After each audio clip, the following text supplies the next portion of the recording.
Welcome to GLB Shanti tropics. నా tropics కానీ మీకు నచ్చినట్టయితే లైక్ చేయండి, షేర్ చేయండి, కామెంట్ చేయండి. పక్కన ఉన్న సబ్స్క్రైబ్ బటన్ క్లిక్ చేసి బెల్ ఐకాన్ క్లిక్ చేయండి. ఓకే. టాపిక్ ఏంటంటే మంచి చెడు ఆలోచన, గ్రహణం బలం, ఇవన్నీ ఉంటే మనల్ని ఎంతమంది మోసం చేయాలనుకుంటున్నాం. నిజంగా చెప్తున్నాం ఫ్రెండ్స్, ఎవరికైనా సరే కానీ కొట్టుకున్నా తిట్టుకున్నా కానీ ఇంట్లో పెద్దవాళ్ళు అన్నది ఒకరు ఉండాలి. అది రియల్గా అనగబిచ్చిన వాళ్ళకి తప్ప ఎవరు చిన్న పిల్లడికి జ్వరం వస్తే అర్ధరాత్రిలో ఎంత ఇబ్బంది పడాలో అది బాధ నాకు తెలుసు. ఒక పూట నిజంగాని ఒక పూట తలనొప్పి వచ్చి పడుకుంటే ఓ అమ్మన్న అత్తమ్మన్న ఉంటే బాగుండు, టీ పెట్టించినేమో మన బాధ అర్థం చేసుకున్నాము. నిజంగా అత్తగారు ఉంటే మన అత్త కొట్టిన తిట్టిన కానీ నా కోడలికి తలనొప్పి వస్తుంది కదా అనేసి కొద్దిగా టీ పెట్టి పిల్లల్ని చూసుకుంటూ ఉంటుంది. అదే ఒంటరిగా బతుకున్న బతుకు చాలా వేస్ట్. మాకు లేక బాధ, అందరికీ ఉంది బాధ. ఏదైనా మనం చేసే పనులని కొన్ని మనకు తెలుస్తుంది, కొన్ని తెలియదు. గోల్డ్ కొనుక్కోవాలన్నా, మంచి శారీ కొనుక్కోవాలన్నా, పిల్లలకి హెల్త్ బాగాలేకపోయినా, మా ఇంట్లో మంచి చెడు ఏమన్నా చెప్పాలన్నా అత్త మామ తల్లి తండ్రి ఖచ్చితంగా ఉండాలి. వాళ్ళు ఉంటే మాత్రం దూరం చేసుకోకండి ఫ్రెండ్స్. మాకు మా అమ్మ ఉంటే హైదరాబాద్లో ఉండేది, మేమేమో ఆంధ్రాలో ఉండేది. మాకు మంచి చెడు చెప్పేవాళ్ళే ఉండరు.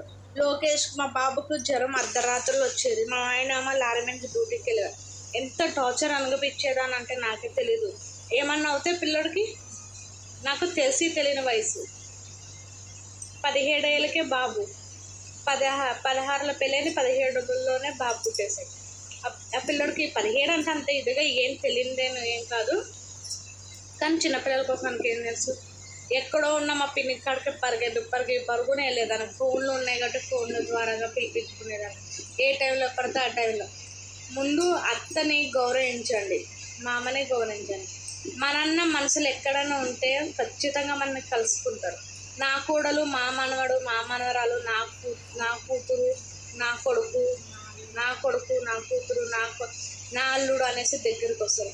ఉన్న వాళ్ళకు ఉన్నారనే బాధ, లేని వాళ్ళకి లేదని. మనకు జ్వరం వచ్చి మంచం మీద పడుకుంటే ఇరుగు పరుగు ఎవరు సాయం చేయరు. ఎవరో ఒకరు మంచోళ్ళు ఉంటేనే సాయం చేయరు. ఇరుగు పరుగు వాళ్ళతోటైనా స్నేహంగా ఉండాలి, ఇంట్లో భర్తతోటైనా స్నేహంగా ఉండాలి.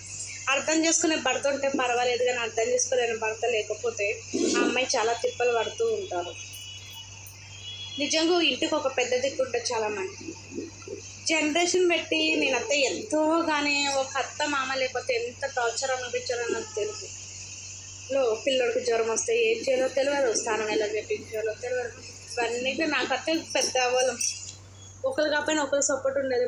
మా పిన్నో, మా అమ్మో, మా అక్కో ఎవరొకరు సపోర్ట్. వాళ్ళు కూడా లేని వాళ్ళు ఉన్నారు, ఉంటారు కూడా. లవ్ మ్యారేజ్ చేసుకున్నా కానీ వాళ్ళు కొట్టినా తిట్టినా కానీ వాళ్ళని బట్టి మనకు కనుకబెట్టి ఉన్నారు. మన కూడలే కదా అని వాళ్ళు నిలిపిస్తారు. వాళ్ళు ఒక మాట మనల్ని అన్నా కానీ పడాలి. అన్నీ పడకలదు. వాళ్ళు మనం మంచిగా ఉంటే వాళ్ళు కూడా మంచిగా ఉంటారు, మనం చెడుగా ఉంటే వాళ్ళు కూడా చెడుగా ఉంటారు. ఓకేనా ఫ్రెండ్స్, ఈ టాపిక్ కానీ మీకు నచ్చినట్టయితే లైక్ చేయండి, సబ్స్క్రైబ్ చేసుకొని పక్కన ఉన్న బెల్ ఐకాన్ క్లిక్ చేయండి. ఓకేనా, బాయ్. అత్త మామ లేకపోతే మాత్రం చాలా కష్టం, అది మాత్రం గుర్తుపెట్టుకుని మీరు మెసులుకోండి.